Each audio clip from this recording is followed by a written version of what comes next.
શ્રી ગગજીભાઈજી સુતરિયા પ્રાથમિક શાળા, ધોરણ 8, વિષય ગુજરાતી. તો વિદ્યાર્થી મિત્રો, આજે આપણે વાર્તા લેખન લોભી વાણંદ અને મરઘી વિશે અભ્યાસ કરીશું. તો તમારે આ વાર્તા છે તમારી વ્યાકરણ બુકમાં લખવાની છે. આ વાર્તા આપણે સેમ 1ની તૈયારી માટે કરીશું. બુકમાં લખાઈ જાય એટલે એકવાર તમારે એમને રીડિંગ કરી લેવાનું છે. સૌ પ્રથમ આપણે આ વાર્તાના મુદ્દા જોઈએ. એક વાણંદ, મરઘી પાળવી, રોજ સોનાનું એક ઈંડું આપવું, વાણંદ ખુશ, ઘરની સમૃદ્ધિ વધવી, વાણંદની લોભણી પત્ની, મરઘી મારી બધા ઈંડા એકસાથે લઈ લેવાનું વાણંદને સૂચન, વાણંદનું અવિચારિત કૃત્ય, મરઘી મારવી, ઈંડા ન મળવા, પસ્તાવો અને સાર. તો તમે જોશો વિદ્યાર્થી મિત્રો, આમાં ઘણા મુદ્દા આપ્યા છે. મુદ્દા ઉપરથી આપણે વાર્તા લખવાની હોય છે. તો તમને આપેલા મેં વાર્તા લખતી વખતે ધ્યાનમાં રાખવાના મુદ્દાઓ કે ધ્યાનમાં રાખવાની બાબત વિશે તમને મેં માહિતી આપેલી છે. તો તમે જ્યારે વાર્તા લખો છો ત્યારે તમારે ખાસ કઈ કઈ બાબત ધ્યાનમાં રાખવાની એ તમારે યાદ કરી લેવાનું છે. તો આપણે પહેલાં જોઈશું. એક વાણંદ હતો, તેની પાસે એક મરઘી હતી. આ મરઘી બધી મરઘીઓ જેવી સામાન્ય ન હતી. તે રોજ એક સોનાનું ઈંડું મૂકતી હતી. વાણંદ તે સોનાનું ઈંડું વેચી પૈસા લઈ આવતો. આમ રોજ ઘરમાં ઘણા પૈસા આવવાથી ઘરની સમૃદ્ધિ વધી. ઘર પણ નવું પાકું બનાવ્યું, ઘરમાં ફર્નિચર પણ વસાવ્યું.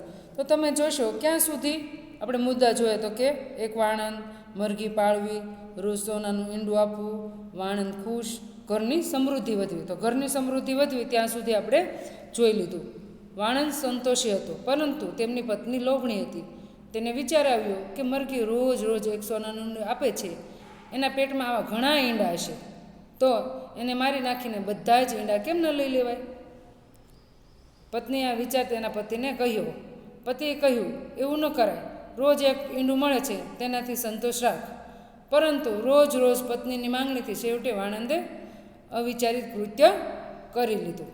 તો તમે જો આગળના પેરેગ્રાફમાં આપણે ઘરની સમૃદ્ધિ વધવી ત્યાં સુધીના મુદ્દા લીધા. પછીના પેરેગ્રાફમાં કયું આવ્યું ગયું તો કે વાણંદની લોભણી પત્ની. એને શું કીધું કે મરઘી મારી બધા ઈંડા એકસાથે લઈ લેવા. આવું સૂચનથી વાણંદ અવિચારિત કૃત્ય કરી લે છે અને છેવટે વિચારી લે છે કે રોજ એક એક ઈંડું આપવું એને કરતાં આપણે મરઘીને મારી નાખીએ. અને વાણંદે અવિચારિત કૃત્ય કરી લીધું. વાણંદે મરઘીને ડોક મરડી મારી નાખી, તેનું પેટ ચીર્યું. પરંતુ અફસોસ, તમે જોયું, મરઘીનું ડોક મરડી અને તેનું પેટ ચીરી નાખ્યું. અફસોસ, તેના પેટમાંથી એક પણ ઈંડું ન મળ્યું. આ જોઈ પતિ પત્ની બંને નિરાશ થઈ ગયા. તેઓ પોતાના અવિચારિત કૃત્ય પર પસ્તાવો કરવા લાગ્યા. રોજ એક ઈંડું મળતું હતું તે યોગ્ય હતું એમ હવે લાગવા માંડ્યું. પરંતુ એ તો હવે રાંડ્યા પછી ડાપણ હતું. આપણે કોઈ પણ કામ કરીએ તે પહેલાં પૂરેપૂરો વિચાર કરવો જોઈએ. માણસે વધારે લોભ ન કરવો જોઈએ. વધુ લોભ કરનાર બધું જ ગુમાવે છે. તો પસ્તાવો શું થયો કે એને જ્યારે મરઘીને મારી નાખી અને પેટ ચીર્યું ત્યારે એક પણ ઈંડું ન મળ્યું અને અફસોસ થયો. એના કરતાં એને પસ્તાવો થયો, એના કરતાં રોજ એક ઈંડું મળતું હતું યોગ્ય હતું.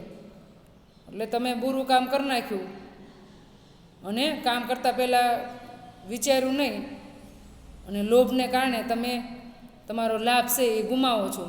તો આ સાર શું મળે છે કે આપણે કોઈ પણ કામ કરીએ તે પહેલાં પૂરેપૂરો વિચાર કરી લેવો જોઈએ. માણસે વધારે લોભ ન કરવો જોઈએ. વધુ લોભ કરનાર બધું જ ગુમાવે છે. તો આ શીખ આપણે પણ લાગુ પડે છે. આપણે પણ જીવનમાં આવી ભૂલ કરવી જોઈએ નહીં. હવે તમને એક હોમવર્કમાં વાર્તા આપું છું. એ વાર્તા તમારે તમારી બુકમાં લખવાની છે. તો તમે મુદ્દા જોઈ લો.